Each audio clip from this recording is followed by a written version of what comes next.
माँ शारदे को नमन। साहित्यिक सचेतना के सभी साहित्यकार, रचनाकार, सनातन प्रेमी और साहित्य प्रेमियों को सनातन साहित्यिक सचेतना द्वारा राय सिंह भंडारी का हार्दिक अभिनंदन। जैसे हम आपको बार बार बताते हैं कि साहित्यिक सचेतना एक ऐसा मंच है जहाँ पे रचनाकार अपनी प्रस्तुति देकर नए नए विषयों की जानकारी देकर अपने पाठकों को, श्रोताओं को सनातन धर्म के विषय में नई जानकारी प्राप्त देते हैं, जिससे कि सनातन धर्म का चारों ओर प्रसार और प्रचार हो सके। तो आज के निर्धारित विषय है वृत्ति, जिसका गद्य लेखन है।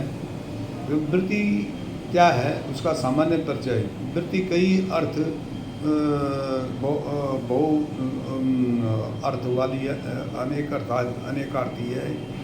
एक तो एक वृत्ति होती है कर्म या व्यवसाय के लिए वृत्ति करना, जहाँ पर व्यक्ति अपनी आजीविका चलाने हेतु अर्थ अर्जित करने के साधन को चुनता है, वह भी एक वृत्ति है। जैसे छात्रवृत्ति, ब्राह्मण वृत्ति और कई प्रकार की वृत्ति होती हैं।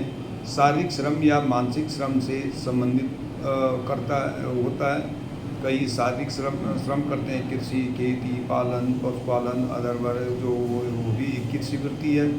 और कोई वाणिज्य करता या कोई वेदांतों से उसको करता, मतलब अध्ययन करके उनको पांडित्य करता, वो भी एक वृत्ति है।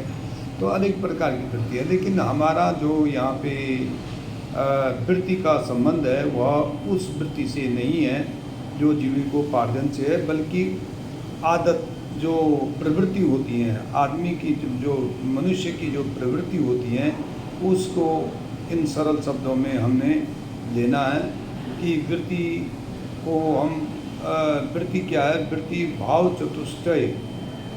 चतुष्टय होते हैं कि जब भावना के चार आयाम हैं: वेदना, धीरता, विश्वास और वृत्ति। तो जो हृदय द्वारा संचालित होती है और जो हृदय के भावों को नियंत्रित, हृदय के भावों से उत्पन्न होती है, तो वो वृत्ति अर्थात वो आदतें, वो प्रवृत्तियाँ जो मनुष्य के हृदयों को प्रभावित करती हैं। तो वृत्ति के प्रकार बहुत से होते हैं। वृत्ति जिस प्रकार से हर वस्तु के दो पहलू होते हैं, उसी प्रकार से वृत्ति के भी एक सकारात्मक पक्ष होता है और एक नकारात्मक पक्ष होता है। सकारात्मक पक्ष में सद्वृत्ति होती है और नकारात्मक पक्ष में कुवृत्ति होती है। तो इन्हीं अच्छी और बुरी वृत्तियों के आधार पर मानव की वृत्तियों को निम्न प्रकार भागों में बांटा जा सकता है। जैसे सहयोग मनुष्य की कई व्यक्तियों की आदत होती है, कई व्यक्तियों की प्रवृत्ति होती है कि अनाथ, दीन, दुखी और लाचार, गरीबी है, तो उनका सहयोग करना, अपने निजी और अपने जो सहकर्मी लोग हैं उनके साथ मिलजुल करके रहना, परस्पर एक दूसरे का सुख दुख बांटना, क्योंकि मनुष्य एक सामाजिक प्राणी है। तो मनुष्य की जो सामाजिक प्राणी है, तो उसके लिए वह दूसरों का सुख दुख बांटने को तत्पर रहता, तो यही तत्परता उसकी सहयोग कहलाती है। और ये दूसरा होता है सराहना।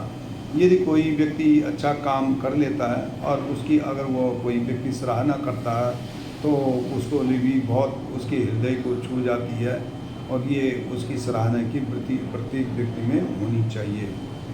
तीसरा सेवा है। माता पिता की सेवा, दीन दुखियों की सहायता है, या असहायों का सहारा बनना है, वह भी एक अच्छी सद्वृत्ति का एक उदाहरण है। हर व्यक्ति के अंदर ये प्रवृत्ति होनी चाहिए।